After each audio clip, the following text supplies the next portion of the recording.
ala asrafil anbiya'i wal mursalin Sayyidina Muhammadin wa ala alihi wa sahbihi ajma'in amma ba'du.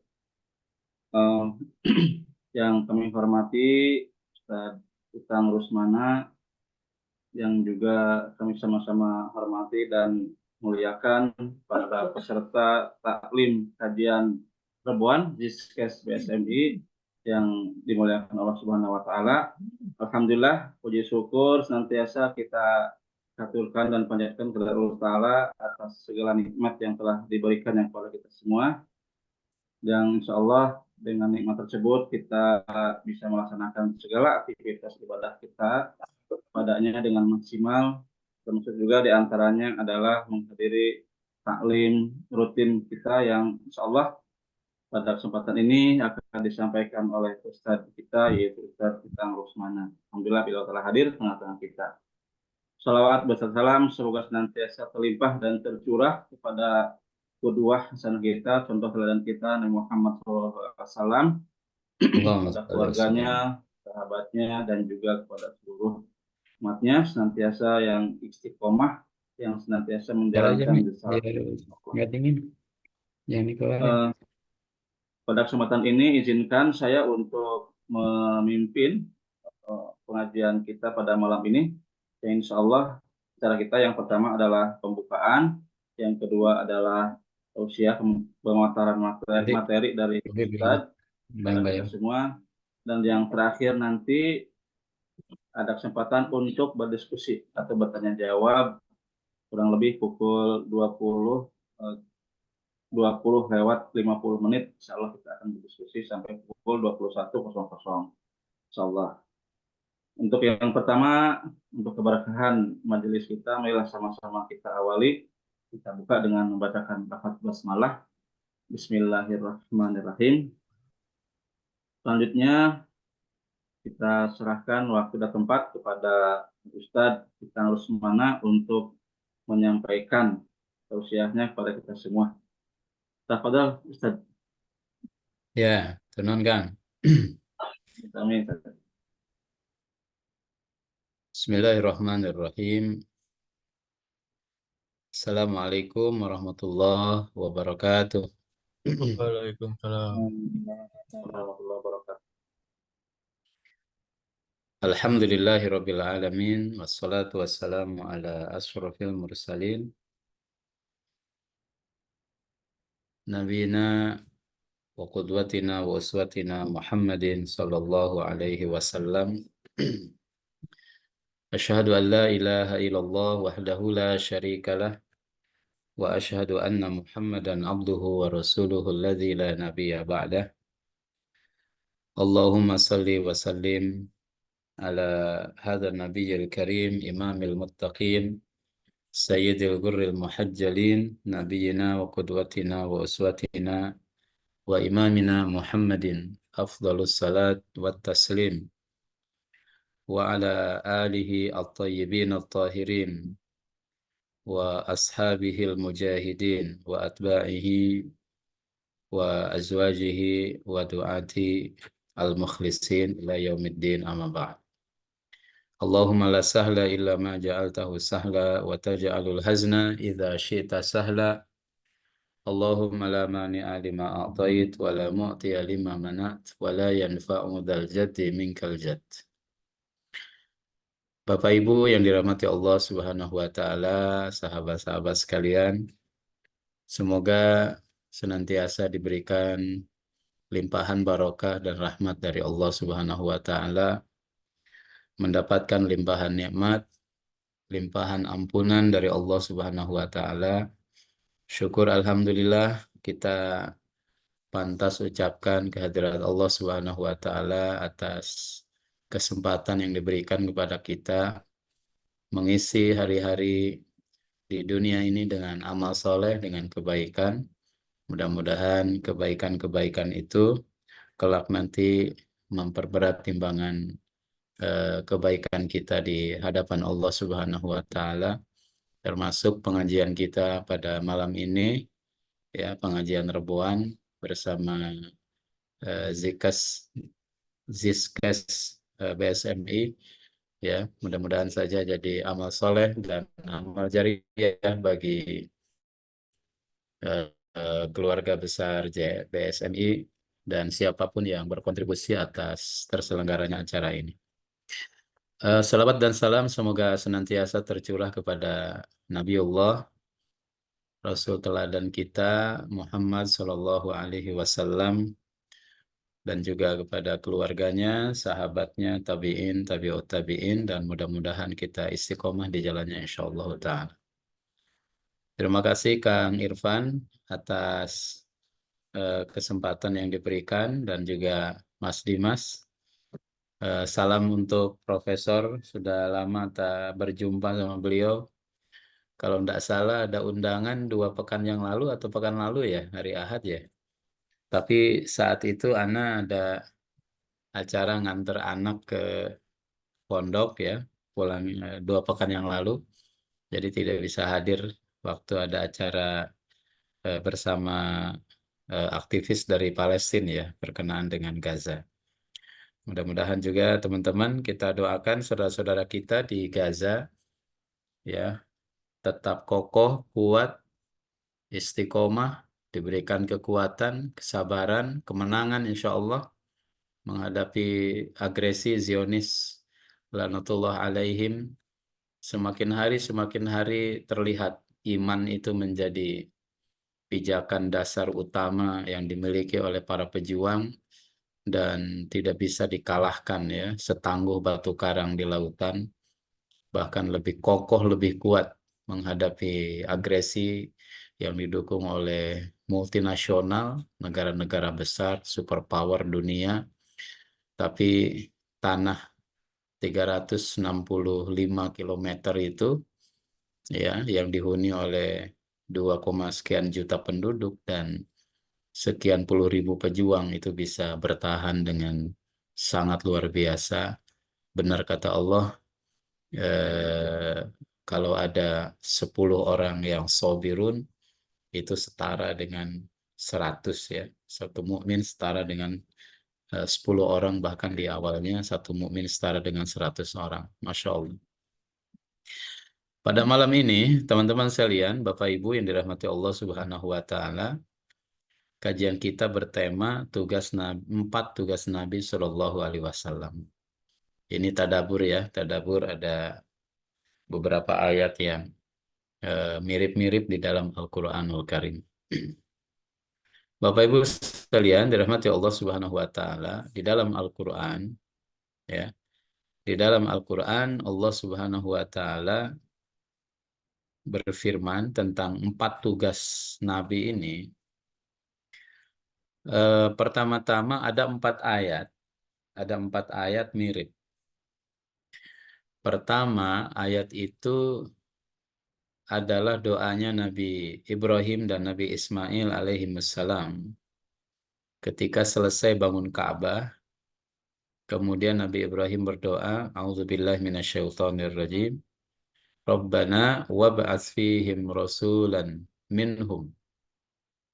Ya Allah ya Tuhan kami, utuslah kepada mereka seorang rasul dari kalangan mereka, yatlu alaihim ayatika, membacakan ayat-ayat engkau kepada mereka, wa yu'allimuhumul kitab, mengajarkan Alkitab, wal hikmah dan hikmah, wa yuzakkihim, mensucikan mereka, innaka antal azizul hakim, sungguh engkau maha gagah lagi maha bijaksana. Ayat ini mirip nanti dengan ayat di surat Ali Imran ayat 164. Laqad mannallahu 'alal mu'minin. Sungguh Allah telah melimpahkan nikmat besar bagi orang-orang yang beriman, idz ba'atsa fihim rasulan min anfusihim.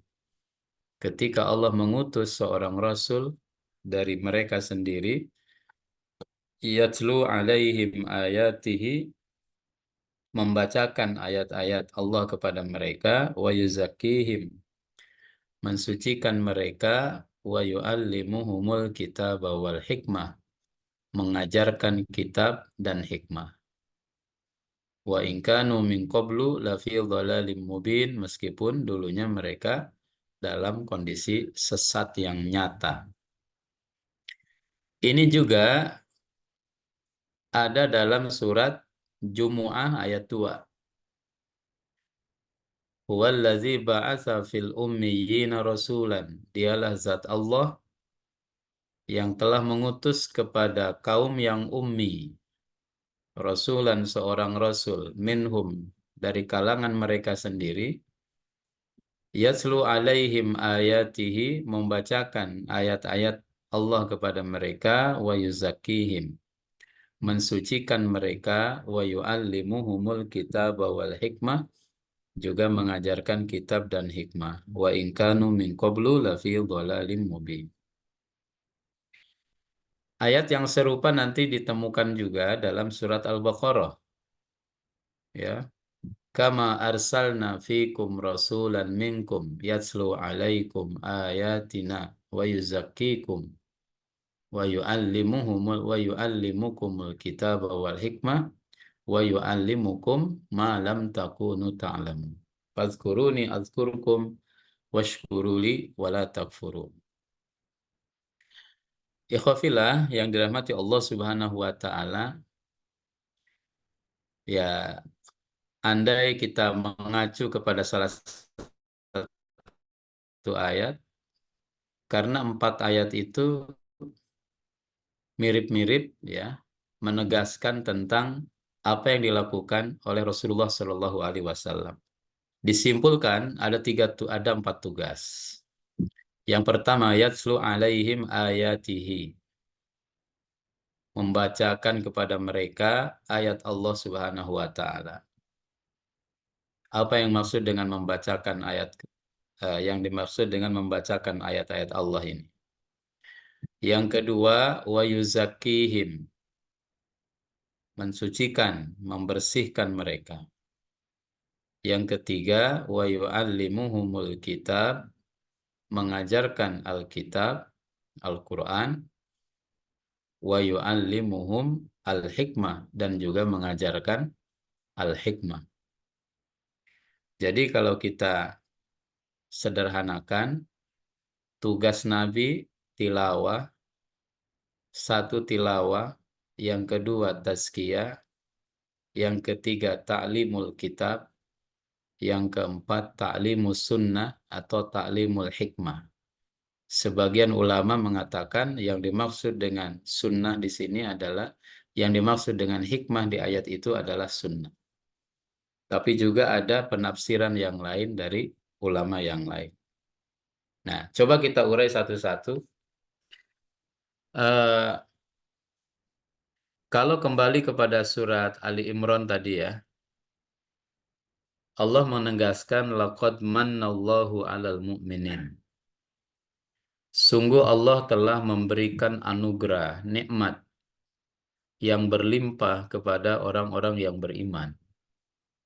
Karena datangnya Nabi itu adalah nikmat yang luar biasa. Nikmat agung dari Allah. Karena dengan datangnya Nabi kita jelas tahu, dijelaskan oleh Nabi mana salah, mana benar, mana hak, mana batil, dan lain sebagainya. Maka segala nilai kebaikan yang kita dapat pada hari ini itu lewat Rasulullah Shallallahu Alaihi Wasallam sebagai perantara yang dijadikan oleh Allah sebagai Nabi, pembawa kabar berita, ya, Rasul sebagai utusan. Karena itu nanti kalau di Al-Baqarah 151, setelah ayat itu Allah bilang, fadhkuruni azkurkum washkuruli wala takfuru. Ya. Maka ingatlah aku ingat kepada kalian, bersyukurlah kepadaku, dan janganlah kalian kufur. Menempatkan ayat tentang perintah syukur setelah penjelasan tentang misi Nabi, ini sangat relevan. Artinya apa? Andai tidak diutus Nabi dengan 4 tugas itu, ya tentu kita hari ini sudah menjadi orang-orang yang tidak berguna, tidak tahu mana benar, mana salah. Tapi diutuslah Nabi, tahu yang benar, tahu yang salah, maka hari ini kita menjadi orang yang baik, orang yang terarah, orang yang mendapatkan peta jalan jelas. Nah, itulah nikmat yang agung yang harus disyukuri ya. Fadhkuruni azkurkum washkuruli wala takfurun. Yatlu alaihim ayatihi, Bapak Ibu sekalian, maknanya apa? Kata Imam As-Sa'di dalam tafsirnya, tafsir As-Sa'di, dia bilang, wa hadza ya ummul ayat al-Qur'aniyah wa ghairiha. Membacakan ayat-ayat Allah di sini itu mencakup bisa ayat-ayat Qur'aniyah, tapi juga bisa ayat-ayat kauniyah. Kata Imam As-Sa'di. Bisa ayat-ayat Qur'aniyah, bisa juga ayat-ayat kauniyah. Ya. Ayat-ayat Qur'aniyah dibacakan oleh Nabi kepada kalian, yaitu ayat-ayat al-mubayyinah lil haqqi minal batil. Ayat yang menjelaskan mana hak dan mana batil. Ayat yang menjelaskan wal huda minad dhalal, mana yang baik, mana petunjuk, mana kesesatan. Allazi dallatkum awwalan ala tauhidillahi wa kamalihi. Di mana ayat itu pertama-tama menunjukkan kepada apa, ikhwafillah, ala tauhidillah. Bagaimana mengesahkan Allah wa kamalihi, kesempurnaan tauhid kepada Allah Subhanahu wa taala, tidak boleh syirik, tidak boleh menyekutukan Allah Subhanahu wa taala. Jadi terang bagi manusia tentang guidance kehidupan. Itu semuanya ada di dalam Al-Qur'anul Karim. Dengan demikian, hidup menjadi terarah. Ya, hidup menjadi terarah, hidup menjadi mudah, dan hidup insya Allah akan lebih berkah dengan Islam. Yatslu alaihim ayatihi, membacakan ayat-ayat Allah Subhanahu wa taala. Karena itu, Bapak Ibu yang dirahmati Allah Subhanahu wa taala,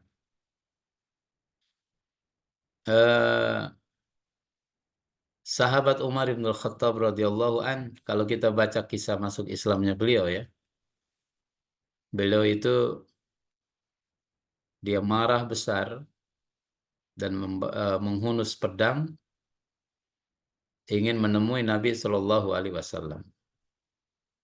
Di tengah jalan ketemu dengan seorang sahabat, dan sahabat yang ditemuinya ini menyembunyikan keislamannya. Dan Umar belum tahu kalau dia masuk Islam. Namanya Nuaim. Kemudian ditanya oleh Nuaim, ila aina tawajjahta ya Umar? Anda mau kemana nih? Kata Umar, uridu Muhammadan. Aku mencari Muhammad. Alladzi farraqa bainal mar'i wa akhihi. Dia telah memecah belah antara seseorang dengan saudaranya, suami dari istrinya, seorang dari kabilahnya. Li'aqtulahu, aku mau bunuh dia. Kemudian kata Nuaim, Anda mesti berpikir dengan panjang katanya. Apakah Bani Hashim, Bani Abdul Muttalib, kabilahnya Nabi, mereka akan tinggal diam kalau Anda masuk Islam, kalau Anda bunuh Muhammad? Tentu mereka akan nuntut balas juga. Masalah bukan malah selesai, tapi masalah tambah runyam. Kemudian kata Nuaim, ala tadhhab ila ukhtika, ya, tidakkah engkau temui aja ademu Fatimah bintul Khattab, wa khatanuka, iparmu itu tuh, ya, temui ademu, iparmu. Kenapa kata Umar? Ya, mereka sudah masuk Islam. Ya. Jangan sampai gajah di pelupuk mata nggak terlihat, tapi semut di seberang lautan jelas terlihat. Selesaikan dulu rumah tanggamu, kira-kira begitu. Umar kemudian balik kanan menuju rumah adiknya, Fatimah bintil Khattab, ya, dengan Abdullah bin Zaid suaminya. Diketuk pintu. Di dalam rumah itu ada 3 orang. ada Fatimah, ada suaminya, ada Khabbab bin Arat radhiyallahu anhum. Pada waktu itu Khabbab bin Arat lagi ngajarin Quran yang turun kepada Rasulullah Shallallahu Alaihi Wasallam, disampaikan kepada mereka. Ya, ketika dilihat Umar masuk, kemudian buru-buru lembaran mushaf itu diumpetin.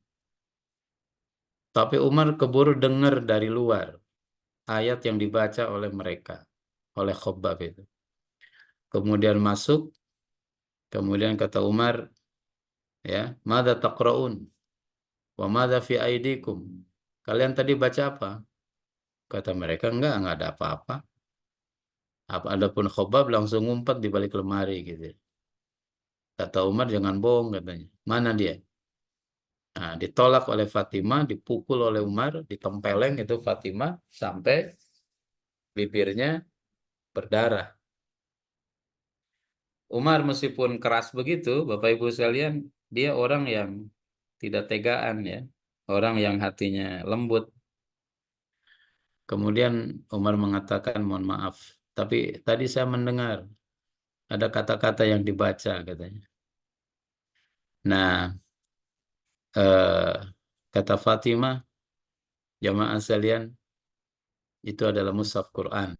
Tidak boleh disentuh oleh sembarang orang. Kamu bersih-bersih dulu. Kemudian Umar baca, dan izin Allah yang dibaca oleh Umar itu beberapa ayat di awal surat Thaha. Thaha, ma anzalna alaikal Qur'ana litashqa illa tazkiratan liman yakhsha. Ya, Thaha, kami tidak turunkan Al-Quran untuk menyusahkan. Ma anzalna alaikal Qur'ana litashqa illa tazkira. Dia peringatan bagi orang yang takut kepada Allah Subhanahu wa taala. Ayat itu cukup mengguncang pikiran Umar, ya. Kata Umar, Islam itu ternyata tidak mau menyusahkan, tapi dia ingin membahagiakan. Kemudian kata Umar, Aina Muhammad? Muhammad di mana? Ada apa? Kata Fatimah. Ya, kata Umar, aku ingin masuk Islam. Khabbab bin Arat yang lagi ngumpet, dia keluar. Ya Umar, kata Khabbab, absyir, kata. Berbahagialah engkau. Mudah-mudahan itu ijabahnya doa Nabi Shallallahu Alaihi Wasallam. Karena Rasul pernah berdoa, Allahumma ayyid hadzal din bi ahadil umarain. Ya Allah, kuatkan agama ini dengan salah satu dari dua Umar, yaitu Umar bin Khattab dan Amr bin Hakam Abu Jahal. Mudah-mudahan satu dari dua Umar itu adalah Anda, gitu. Nah, ikhwafillah yang dirahmati Allah Subhanahu wa taala, Al-Qur'an, ya, itu menunjukkan di ayat yang dibaca oleh Umar itu jelas, ma anzalna alaikal Qur'ana litashqa. Kami turunkan Quran bukan untuk menyusahkan manusia, bukan untuk menyengsarakan, bukan untuk membuat orang sengsara, membuat orang terhina, tidak, bahkan sebaliknya. Nah, itu dibacakan oleh Nabi Shallallahu Alaihi Wasallam. Setelah tauhid selesai, summa ala sidqi rasulihi, ya, jelaskan tentang ayat yang menjelaskan kebenaran Rasul yang diutus. Wa wujubul imani bihi, wajib iman kepada Rasul. Kemudian juga bacakan ayat yang menjelaskan kepada mereka ala jami'i ma ukhbira bihi minal ma'ad wal ghuyub. Ceritakan ayat, bacakan ayat yang menginformasikan tentang al-ma'ad, hari kembali nanti kepada Allah Subhanahu wa taala, wal ghuyub, hal-hal yang gaib. Ada surga, ada neraka, ada sirat, ada alam barzah, alam kubur. Pokoknya yang gaib-gaib jelaskan. Itu semuanya sudah diterangkan oleh Al-Quran. Tugas Nabi, yatlu alaihim ayatihi. Hatta hasala lakumul hidayah at-tama. Hingga ya kalian mendapatkan hidayah yang sempurna, wal ilmal yaqini, dan ilmu yang yakin. Ilmu yang meyakinkan, hidayah yang sempurna. Artinya, jamaah sekalian dirahmati Allah Subhanahu wa taala, sumber hidayah, sumber ilmu, sumber keyakinan, sumber kebaikan itu ada di dalam Al-Qur'anul Karim. Maka tugas Rasulullah Shallallahu Alaihi Wasallam yaslu alaihim ayatihi. Ada tafsiran yang lain, yaslu alaihim ayatihi itu apa? Bimakna dhabtut tilawah. Ya, disiplin dalam membaca Al-Qur'an. Tadi secara global, ini kalau yaslu alaihim ayatihi dimaknakan secara lebih spesifik, disiplin dalam membaca Al-Qur'an. Apa aja? At-tajwid an-nadhari.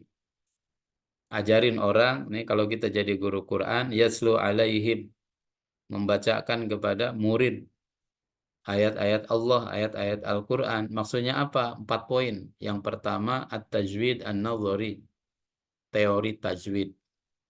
Ya, teori tajwid itu kudu dibimbing apa namanya, alif lam mim gitu ya, mad tabi'i, mad asli, mad far'i, kemudian macam-macam, ada guna, ada tanwin, ada maaf, ada idgham, ada ikhfa, ada iqlab, ada idhar. Itu namanya dhabtut tilawah. Gimana ketika baca ini benar-benar disiplin. At-tajwid an-nadhari, teori-teori tajwid. Yang kedua, wat tajwid al-amali, implementasinya gimana, caranya gimana. Umat harus dibimbing. Karena perintah Quran, warattilil Qur'ana tartila, bacalah Quran itu dengan tertil, ya, dengan tartil, jangan sembarangan. Dia ada ilmunya, dia ada kaidah baca. Kemudian juga ajarkan kepada umat apa? Khuttatul hifdi wal murojaah. Ya, peta apa namanya, step-step kalau mau menghafal atau kalau mau murojaah, mengulang hafalan, bagaimana caranya? Itu termasuk mengamalkan ayat, ya, yatslu alaihim ayatihi, membacakan ayat-ayat Allah Subhanahu wa taala. Jamaah sekalian dirahmati Allah Subhanahu wa taala, jangan sampai kita merasa tidak punya kewajiban untuk menghafal Quran. Ya, kita tuh harus juga. Kenapa? Karena selama hidup ini sholat, maka tidak lepas dari Al-Quran. Ya, tidak bisa lepas dari Al-Quranul Karim. Karena salah satu di antara yang dibaca dalam sholat adalah Al-Quran. Setelah Fatihah, kemudian baca surat gitu ya. Kalau makanan, minuman, pakaian, alat-alat komunikasi, kita itu pengen terus diganti. Bosenan ya, bosenan jemaah sekalian. Bosen ah, masa ketika sholat ayat yang dibaca itu doang, nggak bosen gitu ya. Nggak bosen tuh sama surat itu, gacoan katanya.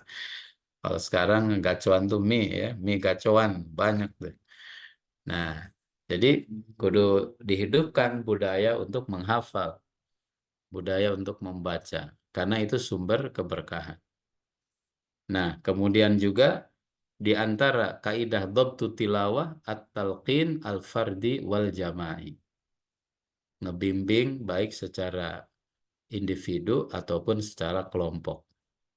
Jangan salah Bapak Ibu yang dirahmati Allah, ya. Persentase orang Indonesia yang belum bisa baca Quran itu masih banyak. Lebih dari 50%, bahkan mungkin lebih tinggi angkanya dari itu. Jadi gerakan untuk memberantas buta huruf Quran ini luar biasa, amal yang dahsyat. Mudah-mudahan setelah bisa baca, nanti dia tertarik untuk tadabur, mengamalkan, mentadaburi ya, sehingga bisa diimplementasikan. Selebihnya dari itu, kenapa membacakan Quran? Karena Al-Quran adalah obat. Ya, Quran ini obat. Wa nunazzilu minal Qur'ani ma huwa shifaa'u wa rahmatul lil mu'minin. ولا يزيد الظالمين إلا خسارا. Kami turunkan Al-Quran sebagai obat, warahmatun, dan rahmat, lil mu'minin, bagi orang-orang yang beriman, wala yazidu dhalimin illa khasara, tapi bagi orang zalim yang bertambah kerugian, bukan kebaikan. Obat apa? Satu ayat yang lain di surat Yunus Allah mengatakan syifaun lima fis sudur. Laqad ja'atkum mau'izatun ya ayyuhan nas qad ja'atkum mau'izatun mir rabbikum wa syifaun lima fis sudur wa hudan wa rahmatul lil mu'minin. Obat bagi apa? Penyakit yang ada di dalam dada, penyakit hati.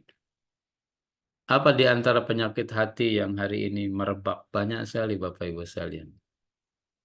Ya, minimal kita terhindar dari penyakit-penyakit hati sebagaimana yang Rasulullah ajarkan supaya kita dilindungi. Allahumma inni a'udzubika minal hammi wal hazan. Ya Allah, aku berlindung kepadamu dari stres, wal hazan, sedih, wal ajzi, wal kasal, lemah, malas. 4 tuh. Wal jubni wal bukhl, penakut, kikir. 6.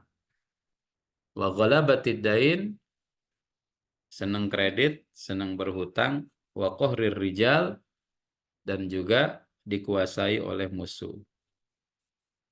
Jamaah sekalian dirahmati Allah, ini penyakit nih.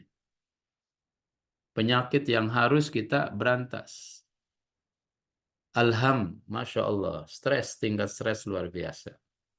Jalanan macet, kerjaan susah, harga-harga naik, biaya mahal, biaya hidup besar, Masya Allah. Sehingga kita sering dengar berita ada orang bunuh diri, ada orang minum racun, serangga. Serangganya nggak mati, dia yang mati.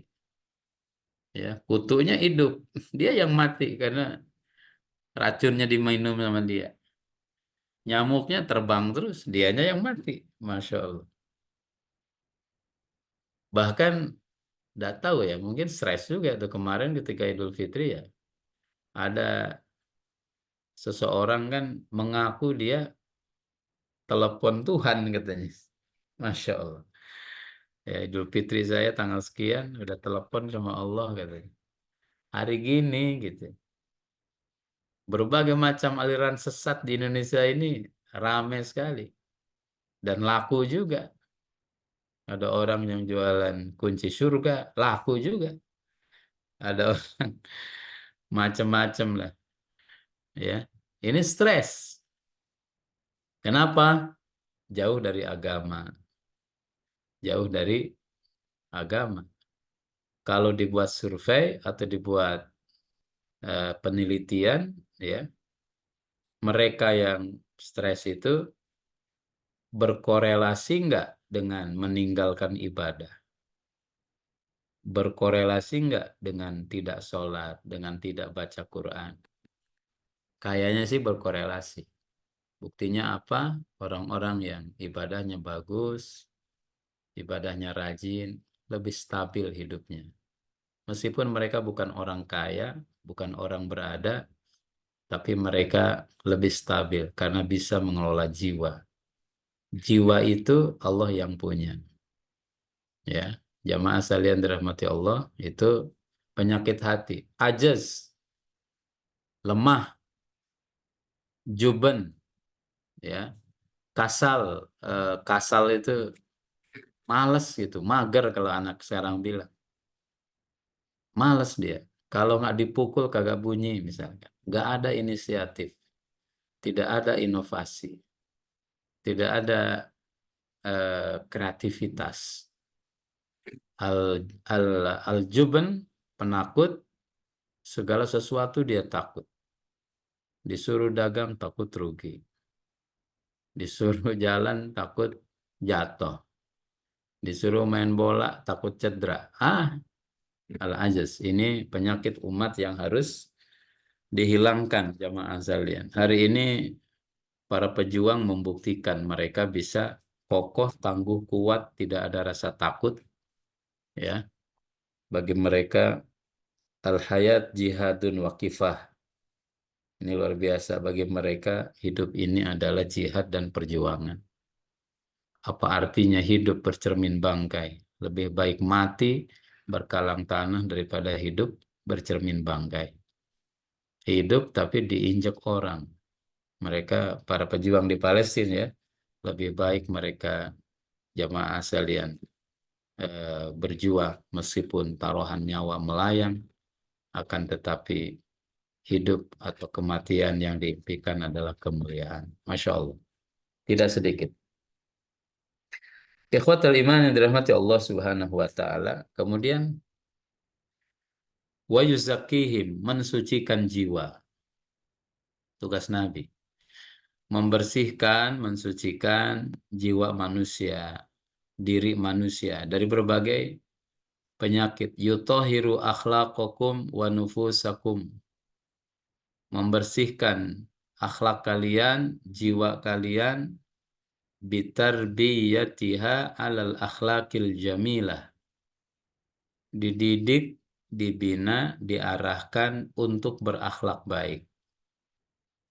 Ya, wa tazyin wa tanzihiha anil akhlaqir radhilah, dan membersihkan jiwa dari akhlak-akhlak yang radhilah, akhlak yang hina.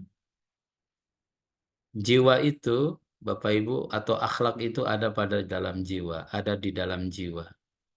Dan jiwa itu sesuatu yang abstrak, tidak terlihat.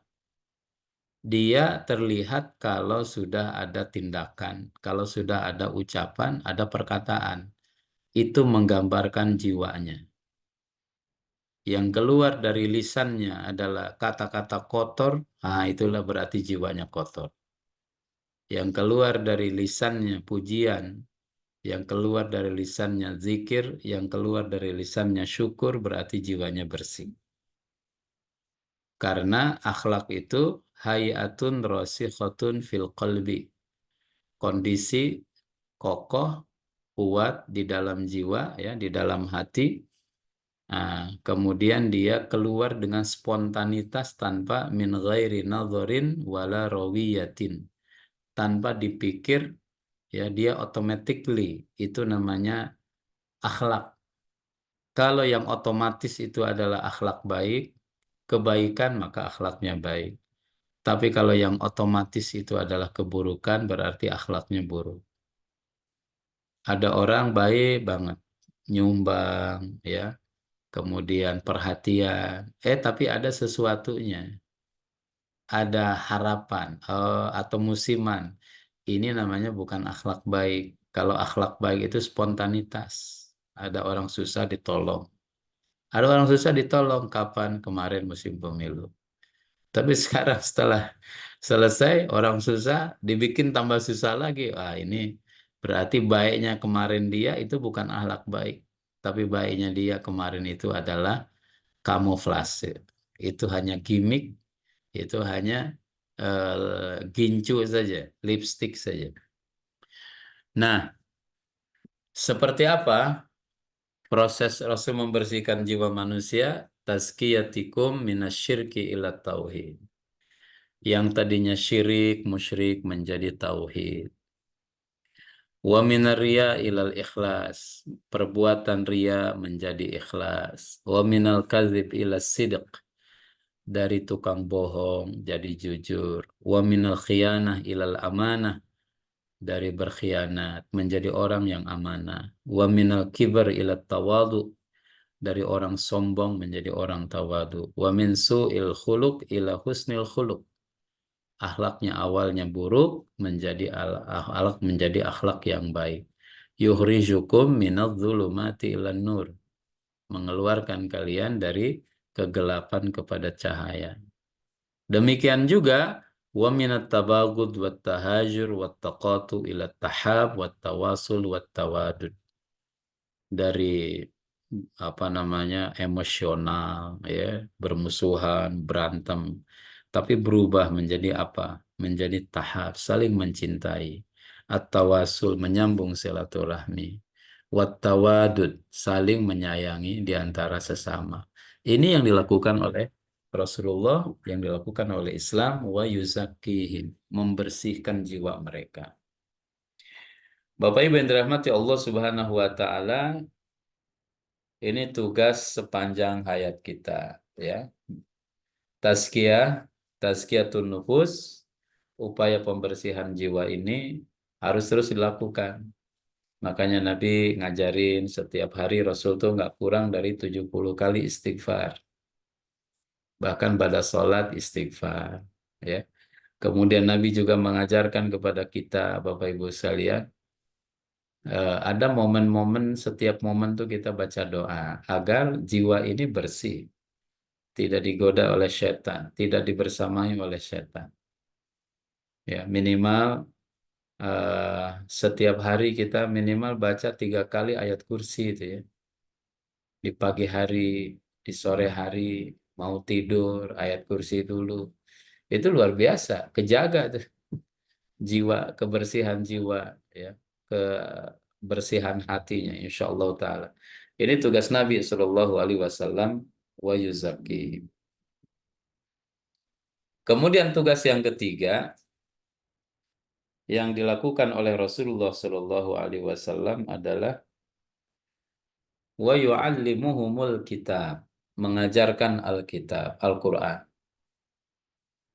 mengajarkan Al-Quran, ya, lebih kepada pemaknaan, yaitu tafsirul Quran, al-tafsirul Quranil Karim wa tadabburuhu, menafsirkan Al-Quran yang mulia dan juga mentadaburi isi kandungan Al-Quran.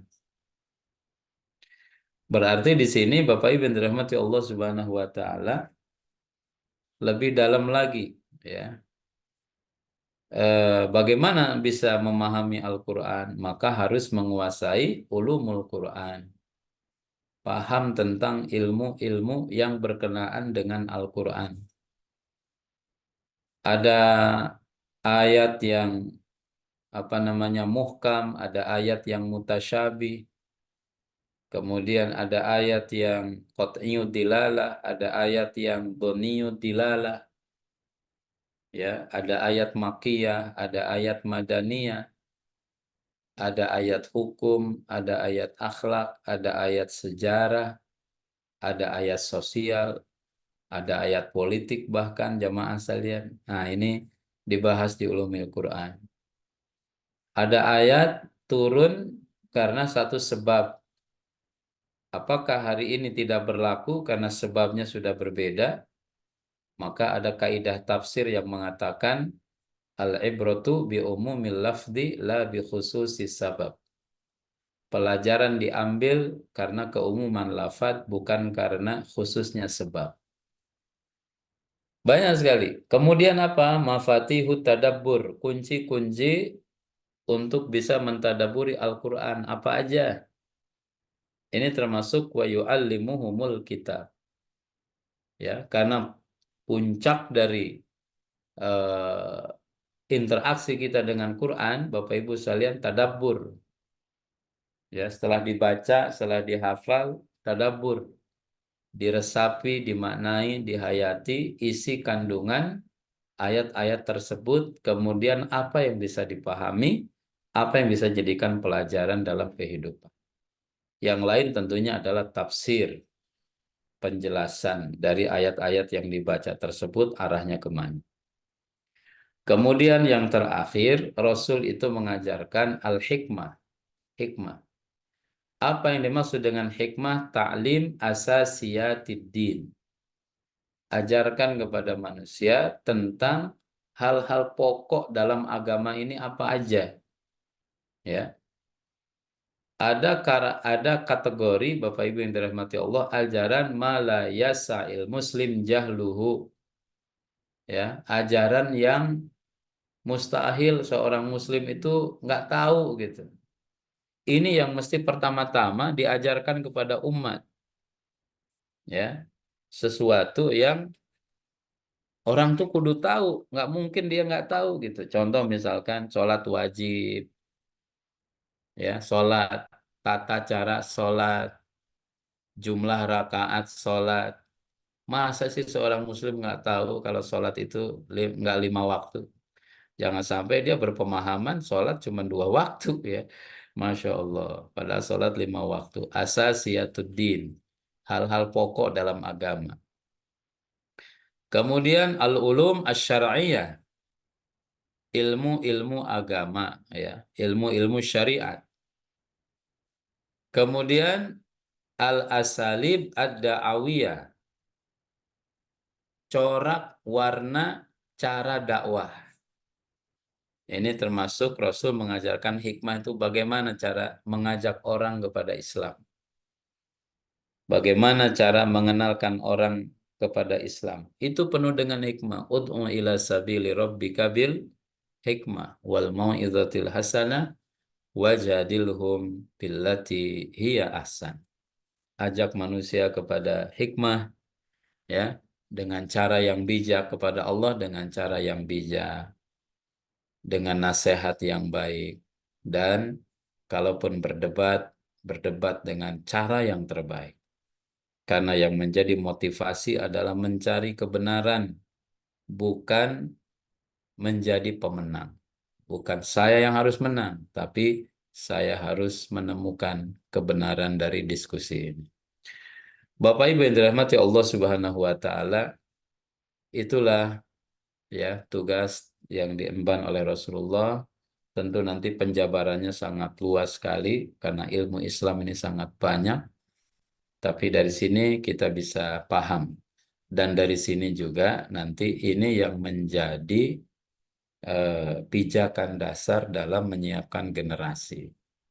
Pokoknya implementasi kehidupannya begini. Pertama kita itu jangan sampai tidak baca Quran setiap hari. Karena Nabi dulu bacain ayat. Maka hari ini harus menjadi amal rutinitas harian. Baca Quran. Ya, baca Quran. Terlebih kalau bisa hafal, itu lebih baik lagi. Kalau bisa tadabur, lebih baik lagi. Jadikan pedoman Bapak Ibu sekalian, ya, tiada hari tanpa membaca Al-Quran. Nggak mesti banyak jamaah sekalian, yang penting rutin. Sehari selembar, sehari 1 juz lebih hebat lagi. One day one juz, odos, hidupin lagi tuh. Di Ramadan kemarin ada kawan bikin programnya itu odok one day one page. 1 hari 1 halaman. Nggak apa-apa, yang penting baca. Yang penting baca. Dari situ nanti kita tahu juga kualitas bacaan kita. Oh, saya belum lancar. Jangan diam. Ayo belajar. Ada banyak lembaga tahsin yang membimbing kita cara mempelajari Al-Quran. Insya Allah Allah mudahkan. Kemudian yang kedua, pelajaran dari ayat tadi itu, setiap hari kita harus melakukan tazkiyatun nufus. Ya, pembersihan jiwa. Caranya dengan apa? Ibadah, jalani dengan baik. Jiwa yang bersih itu tercermin dari ibadah yang kuat. Sholat, kemudian zikir, jamaah sekalian. Infak, sodako, ya, itu upaya untuk tazkiyatun nufus. Hindari diri dari sifat-sifat yang hina, jauhi dari perbuatan-perbuatan yang dosa dan lain sebagainya. Kemudian yang ketiga, wa yu'allimuhumul kitab, itu bermakna ya, jamaah sekalian dirahmati Allah Subhanahu wa taala, kita harus terus belajar ya. Harus belajar karena taklim itu artinya mengajar. Tugasnya disuruh oleh Allah tuh ngajarin orang. Nggak mungkin kita bisa ngajar kalau kita nggak belajar, kalau nggak punya ilmu. Faqidu syai' la yu'ti. Orang yang tidak punya bahan, nggak mungkin dia bisa ngasih. Harus belajar. Karena dalam budaya Islam, Bapak Ibu sekalian, Islam itu ya budayanya budaya ilmiah. Budaya ilmiah. Siapa bilang di zaman Nabi SAW tidak ada aktivitas tulis menulis? Bukankah kita tahu Rasul dulu ngirim-ngirim surat. Suratnya itu sampai sekarang masih ada. Redaksinya kayak gimana tuh masih ada. Itu tercatat gitu. Nah, itu proses taklim. Ada sahabat yang nyatet Quran, ada sahabat yang nyatet sunnah. Bahkan dalam riwayat ada sahabat Jabir bin Abdullah radhiyallahu an, jamaah sekalian. Dia tinggal di Madinah, berangkat ke Syam, menempuh ribuan kilometer untuk bertemu dengan seorang namanya Abdullah bin Unais. Ketika dia sampai ke Abdullah bin Unais di Damaskus, dia mengutarakan niatnya, saya datang kemari, dia bilang, ingin mengklarifikasi satu hadis yang katanya Rasul ketika menyampaikan hadis itu Anda hadir di majelisnya, benar nggak? Ya, hadisnya itu mansalaka torikon fi mansalaka torikon fi talabil ilmi sahalallahu lahu torikon ilal jannah. Siapa yang menempuh jalan cari ilmu, maka Allah mudahkan dia jalan ke surga. Kata Abdullah bin Unais benar. Setelah itu dia balik lagi ke Madinah. Jabir bin Abdullah. Kalau kita lihat, ini kan masyarakat yang cinta ilmu gitu ya. Masyarakat berpengetahuan, eh, knowledge community ya. Masyarakat komunitas yang senang dengan ilmu. Itu masyarakat Islam. Nah, itu taklimul kitab wa yu'allimuhumul kitab. Makanya proses pewarisan, proses ilmu itu harus terus berjalan. Kalau bahasa sekarang mungkin bahasanya literasi ya.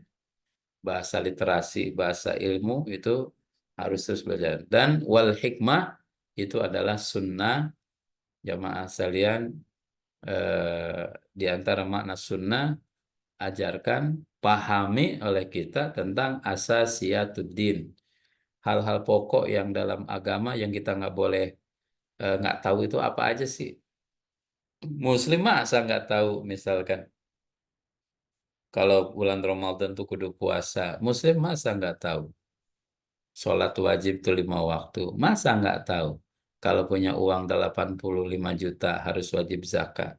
Masa nggak tahu? Kalau dia mampu di jalan untuk haji, dia mesti berangkat haji. Dan lain sebagainya.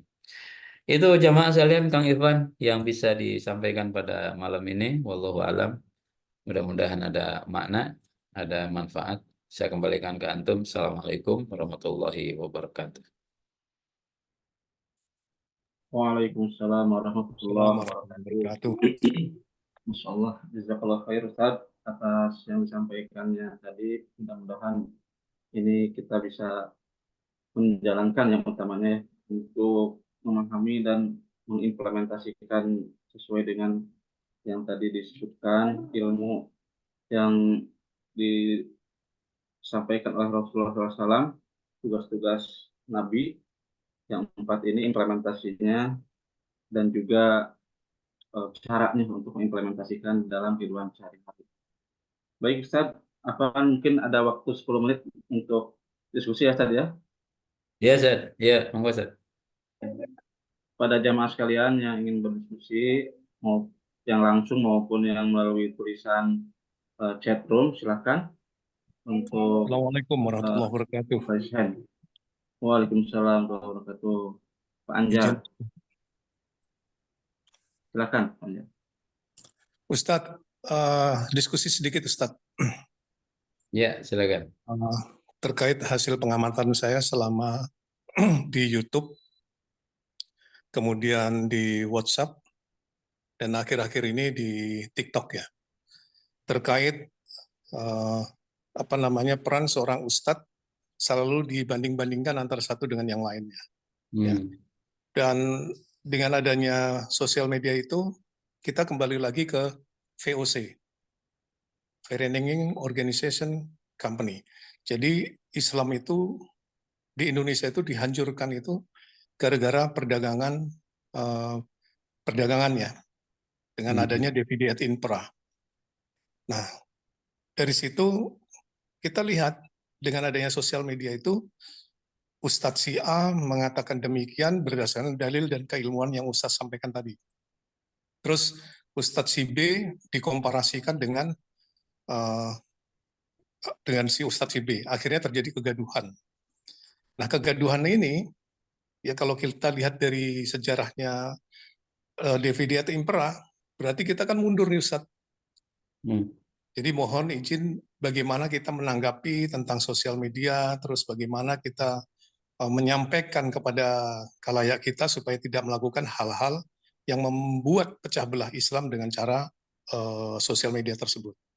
Gitu Ustaz. Terima kasih. Assalamualaikum Ya. warahmatullahi wabarakatuh. Waalaikumsalam warahmatullahi wabarakatuh. Mungkin Warahmatullahi nanti teman-teman yang lain juga bisa menanggapi ya, menarik sebetulnya. Kalau dari Ana, wallahu alam bissawab, Syekh Yusuf Qaradawi itu pernah menyampaikan media, dia bilang ibarat pisau, dia tidak punya hukum gitu ya. Ibarat pisau itu tergantung siapa yang menggunakan. Kalau digunakan oleh ibu di dapur untuk motong-motong sayuran, tentu bermanfaat dan itu gunakan, silahkan digunakan. Tapi kalau dipegang oleh seorang penjahat, dipakai nusuk orang, tentu hukumnya adalah haram. Nah, itu secara hukum dasar, sehingga nanti jangan sampai keluar fatwa misalkan dakwah di YouTube, dakwah di sosmed gitu, itu hukumnya ABCD. Padahal dia adalah ranah yang mubah saja. Dia itu benda mati tergantung nilai yang diinstal ke sana seperti apa. Kalau tentu diinstal dengan kebaikan, digunakan dengan kebaikan, maka dia akan menjadi penuntun ke surga. Kalau dengan keburukan, penuntun ke neraka. Nauzubillahi min dzalik. Berkenaan dengan penggunaannya, jangan sampai membuat gaduh, membuat keresahan dan lain sebagainya. Wallahu alam bisawab, bimbingan Quran ya. Ya ayyuhallazina amanu in ja'akum fasikun binaba'in fatabayyan.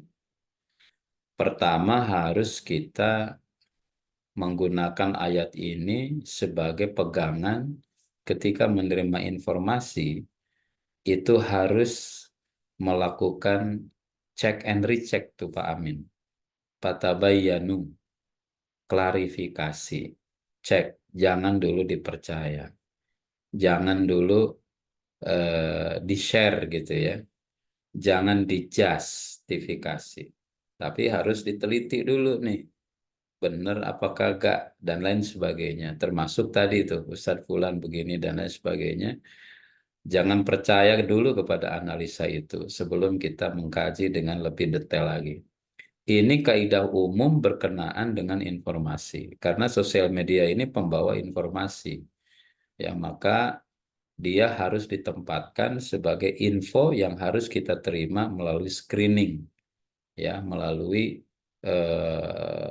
filter ya, mesti difilter dulu, diawasi dulu. Jangan dulu, pokoknya jangan dulu percaya, jangan dulu kita simpulkan sebelum benar-benar ada kajian atau ada perenungan pemaknaan, informasi terkumpul dengan baik secara matang.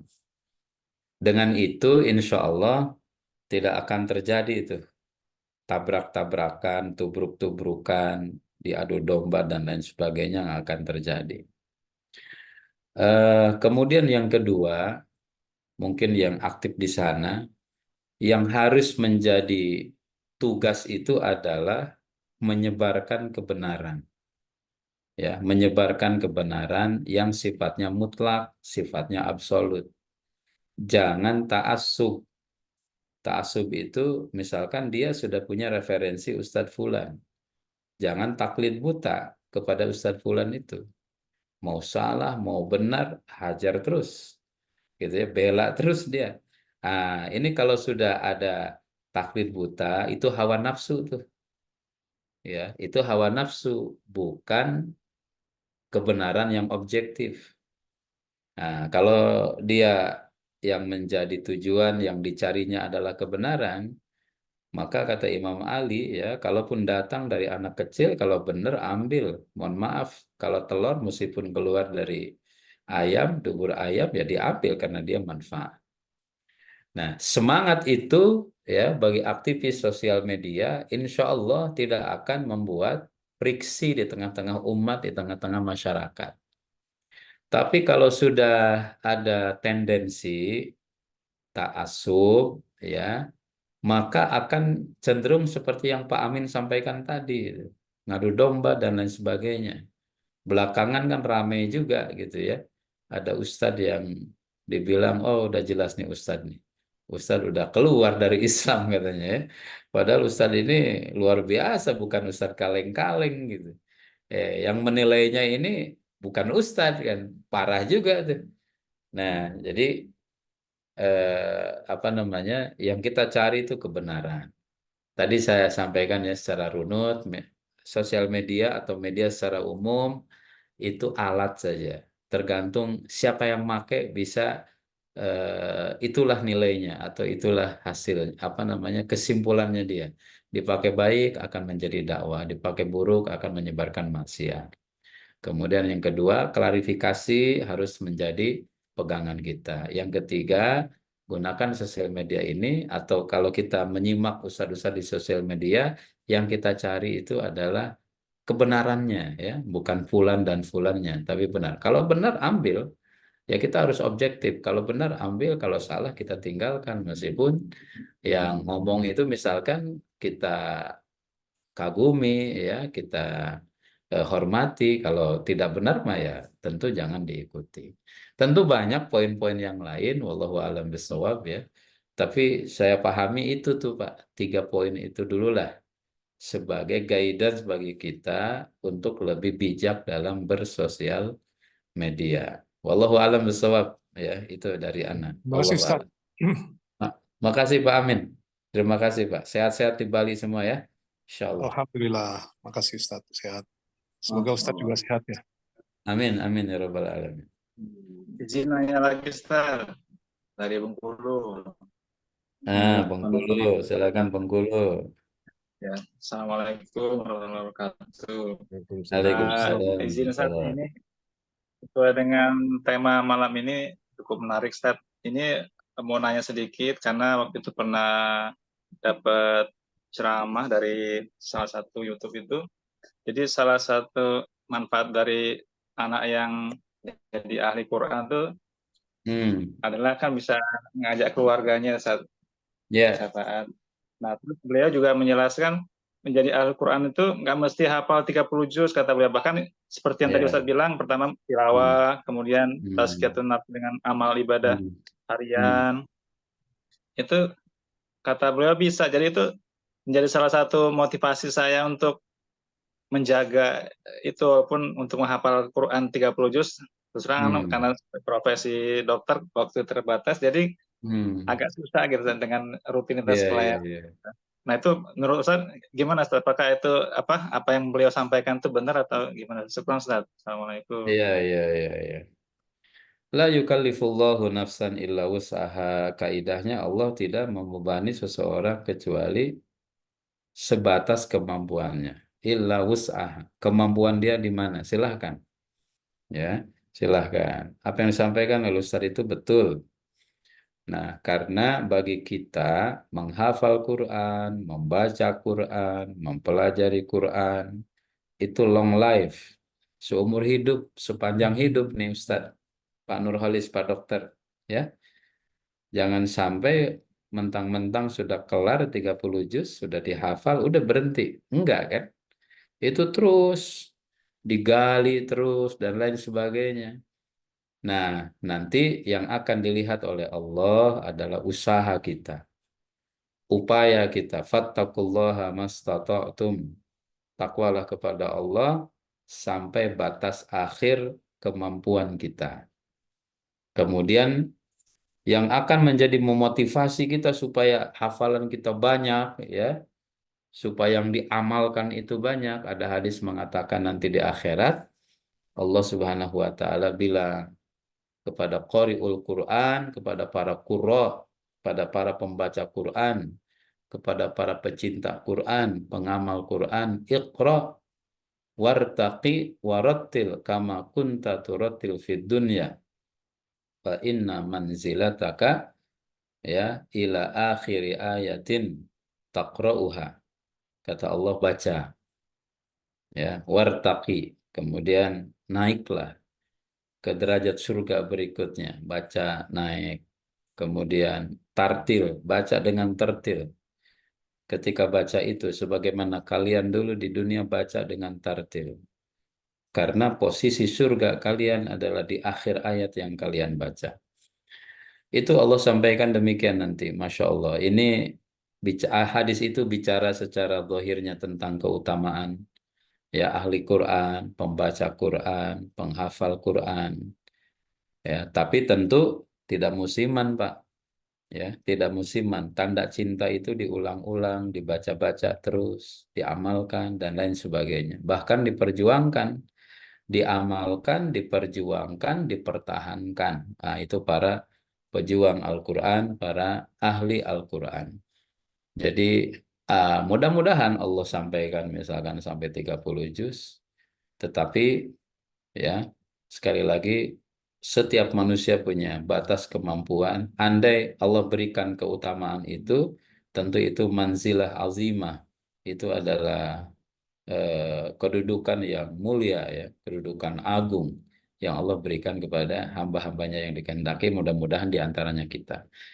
Ya, kita bisa punya program macam-macam gitu, satu ayat satu hari, satu ayat satu minggu.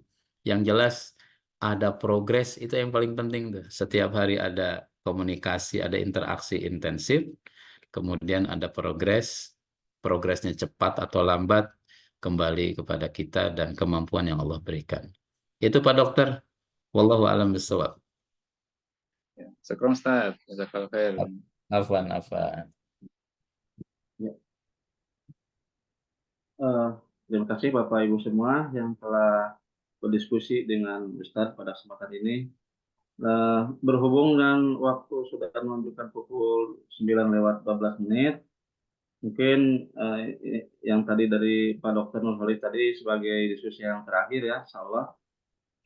Dan kalau ada waktu dan umur yang panjang, kita akan bertemu lagi dengan Ustadz pada pekan depan, insya Allah, yang akan berdiskusi tema-tema yang lainnya. Nanti insya Allah kesempatan pada pekan depan lagi, insya Allah Ustadz ya. Insya Allah, insya Allah. Bapak Ibu sekalian, akhirnya kita sampai ke penghujung acara. Kita akhiri bersama-sama dengan membacakan hamdalah. Alhamdulillahirrahmanirrahim. Subhanakallahumma wa bihamdika Asyhadu an la ilaha illa anta astaghfiruka wa atubu ilaik. Assalamualaikum warahmatullahi wabarakatuh. Waalaikumsalam warahmatullahi wabarakatuh. Jazakumullah khair. Jazakumullah khairan Ustaz. Ya, terima kasih Bu Dokter. Prof, sehat Prof.